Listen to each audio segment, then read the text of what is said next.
Selamat sore bolo semuanya. Assalamualaikum warahmatullahi wabarakatuh. Bertemu lagi di channel peternak tradisional. Salam sejahtera, namo buddhaya. Oke ya teman-teman, kita hari ini sore-sore surup ya lo orang Jawa, atau senja wayah wengi. Kita mau ngobrol-ngobrol lagi tentang seputaran ayam kampung asli Indonesia yang sangat bahenol ini ya. Nah itu pada ribut kalau mau makan ya. Seperti biasa ini setiap sore nih maghrib nih saya baru beri makan ya, karena seperti biasanya ya, supaya nanti ayamnya langsung tidur dan energinya setelah makan tidak terbuang sia-sia dan akhirnya menjadi daging. Gitu loh ya teman-teman. Oke ya, bagi kita peternak ayam kampung yang masih menggunakan sistem penetasan alami atau masih menggunakan sistem ditetaskan oleh induknya atau diirami induknya, ini ada beberapa poin yang membuat telur-telur ayam kampung kita itu tidak fertil ya, atau tidak bisa menetas, alias bunker ataupun kopior ataupun yang lain. Faktor yang pertama adalah kenapa kok ayam telur-telur kita itu tidak bisa menetas dengan sempurna padahal kelihatannya bagus dari luar. Yang pertama mungkin tidak terbuai oleh jantan dengan sempurna, itu pasti ya, apalagi kita itu menggunakan kandang koloni tapi tidak ada ayam jagonya ya, sama saja lah seperti pitik seperti ayam horen. Bisa bertelur tapi tidak bisa ditetaskan telurnya. Ayam kampung pun juga seperti itu ya, bisa bertelur meskipun tidak ada ayam kampung, tidak ada ayam jagonya, tapi ya tidak bisa menetas poro kadang. Terus yang kedua mungkin terlalu kebanyakan ya, karena seperti yang kita ketahui ayam kampung ini kalau sudah mau bertelur itu biasanya tuh dia mau oyok-oyokan tempat bertelurnya, atau petarangannya ini oyok-oyokan semua. Jadi di dalam satu petarangan itu biasanya ada banyak telur itu, entah ayam berapa yang bertelur di satu tempat, ataukah emang itu satu ayam atau satu indukan. Tapi kebanyakan seperti itu ya, bahkan sampai ada yang malah 17, ada yang sampai 15, ada yang sampai 20 malah. Terus ya yang ada di kandang saya ini teman-teman ya, biasanya itu untuk penetasan sempurna itu biasanya itu indukan itu mengerami sekitar 7 sampai 10 butir telur. Nah itu biasanya itu baru bisa menetas secara sempurna. Tapi kalau lebih dari itu, kalau misalkan ada satu petarangan ya di dalam ini ya teman-teman ya, ini ada 3, ini ada 4, 3 ya, tapi gelap ya.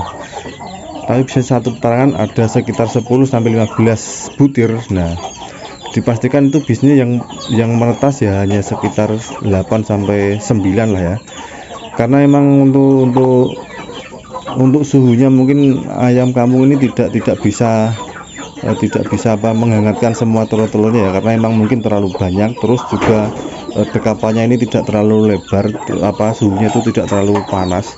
Jadi dipastikan biasanya itu tidak akan bisa bertelur secara sempurna, atau tidak bisa bertelur, tidak bisa menetas secara sempurna gitu loh ya. Ramai banget ya sore-sore ini, seneng loh teman-teman melihat ayam saya ini banyak banget ini. Wow. Terus kadang tuh kita sebagai peternak itu akan merasa gueman atau merasa eman atau merasa sayang ya, kalau telurnya itu kita makan atau entah kita konsumsi, biarkan banyak nanti juga akan menetas. Saya juga seperti itu kadang pemikiran saya, padahal itu adalah pemikiran yang salah ya. Mungkin kalau ada satu petarangan ada 10 sampai 15 bahkan sampai 20 ya, itu bisa dikurangi lah. Mungkin yang separuh itu bisa kita konsumsi, atau mungkin bisa kita jual, atau mungkin kita bisa tetaskan di mesin penetas, dengan catatan ya di kandang kita itu ada ayam jagonya teman-teman ya, atau ada paceknya itu ya, supaya nanti kalau memang kita sudah yakin itu memang benar-benar fertil ya, bisa kita tetaskan di mesin penetas kalau punya mesin penetas, atau mungkin bisa kita akali bagaimana supaya nanti telur-telur yang tadi itu tidak terbuang sia-sia ya. Ya jalan satu-satunya ya memang harus dikonsumsi. Terus yang ketiga adalah tempat. Ini tempat juga sangat berpengaruh sekali. Untuk saya itu biasanya menggunakan petarangan dengan ukuran ini ya, ukurannya ini 30 nih. Pokoknya intinya itu telur itu tidak menumpuk ya, telur itu tidak menumpuk, bisa menyebar. Nah, kalau ini kan luas ya. Nah, ini ada satu malah teman-teman, baru lihat ya. Pokoknya intinya itu telur itu jangan sampai menumpuk-numpuk ya, harus menyebar lah, tidak sampai bertumpuk-tumpuk. Itu karena itu juga bisa mempengaruhi telur-telur ayam kampung kita itu tidak bisa menetas secara sempurna. Karena saya juga sering waktu ini ya menggunakan petarangan model tradisional ya, model bambu seperti itu. Nah, itu kan modelnya kan kerucut kan ya, jadi itu yang paling bawah itu kan sempit. Itu telurnya itu biasanya itu tidak bisa menyebar ya, telurnya itu ya menumpuk-numpuk gitu loh, pokoknya bertumpuk-tumpuk. Jadi telur-telur itu malah pada pecah, tidak bisa menyebar, terus ya akhirnya tidak bisa menetas karena ada satu yang pecah terus busuk. Nah, disitulah bakteri itu mulai muncul dan mengganggu telur-telur yang lain dan mengakibatkan telurnya itu tidak bisa menetas, teman-teman ya. Itu adalah yang model kerucut itu kan petarangan tradisional ya, khas dari dahulu ya. Terus untuk mengakali itu saya menggunakan ganjalan ini apa, saya ganjal supaya tinggal separuh itu, tinggal yang lebar itu tinggal yang atasnya kan masih lebar. Nah, itulah supaya telurnya itu bisa menyebar, tidak menumpuk. Makanya saya ganjal itu, karena kemarin banyak banget ya, ada sekitar berapa ya, 10 butir itu tidak ada yang menetas sama sekali. Dan setelah saya cek ternyata itu dia bertumpuk-tumpuk dan pecah. Jadi itu saya tinggikan tuh apa ruangannya itu supaya nanti telurnya itu bisa menyebar dan tidak bertumpuk ya teman-teman ya. Karena kan sayang ya, kita mau konsumsi goeman atau eman-eman malah dierami malah tidak jadi aban ya, tidak jadi DOC.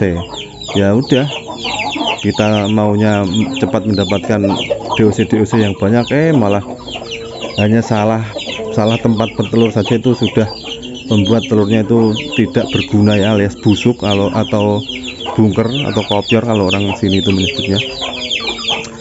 Nah, ini teman-teman ya, sangat bagus sekali anak-anaknya ini. Ada malah ada keriting ini ya, ada yang 2 keriting, padahal di sini tidak ada jago walik ya.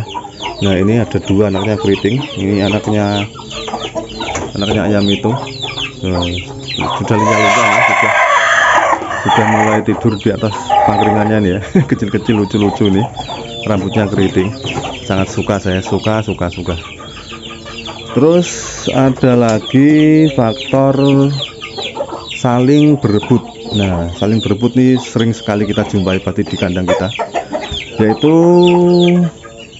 satu petarangan dihuni 1-2 indukan untuk mengerami. Nah, itulah yang menyebabkan telur-telur itu tidak bisa sempurna, karena emang yang seharusnya itu bisa menetas, tapi karena ada ayam yang berebut atau oyok-oyokan, jadi mengakibatkan telurnya itu tidak bisa menetas. Karena seperti ini teman-teman ya, kadang kan kita lihat ayam mengeram kan, terus dia kan berdiri, terus dia membolak-balikkan telurnya karena emang suhunya kan yang bawah sama atas kan mungkin kalau tidak dibalikkan akan yang panas ya panas, yang dingin ya dingin. Terus dia akan turun untuk mendinginkan telurnya, turun sambil mencari makan. Tapi di sisi lain tuh indukannya yang satunya lagi itu tidak mau turun, langsung bergantian mengerami lagi. Jadi telur ini terlalu mendapat panas yang berlebihan gitu loh ya. Jadi ya sudah, kopior mungkin itu pasti itu teman-teman. Jadi kalau misalkan ada telur ayam kita yang bertelur berebut, ada 2 indukan yang di satu petarangan, mungkin yang satu tuh dikalahkan ya, atau mungkin disapeh atau mungkin dikurung supaya tidak mengganggu indukan yang lain untuk mengerami. Ya mungkin seperti itulah kebanyakan yang kita jumpai itu, tempat bertelur itu selalu berebut, apalagi ayam kampung liaran seperti ini ya. Kita tidak punya mesin penetas, kita hanya mengandalkan penetasan secara alami. Jadi ya kita harus pandai-pandai loh. Wih, ini bagus banget ya, ini keriting banget nih rambutnya ini. Di sini tuh padahal nggak ada loh ya indukan ini.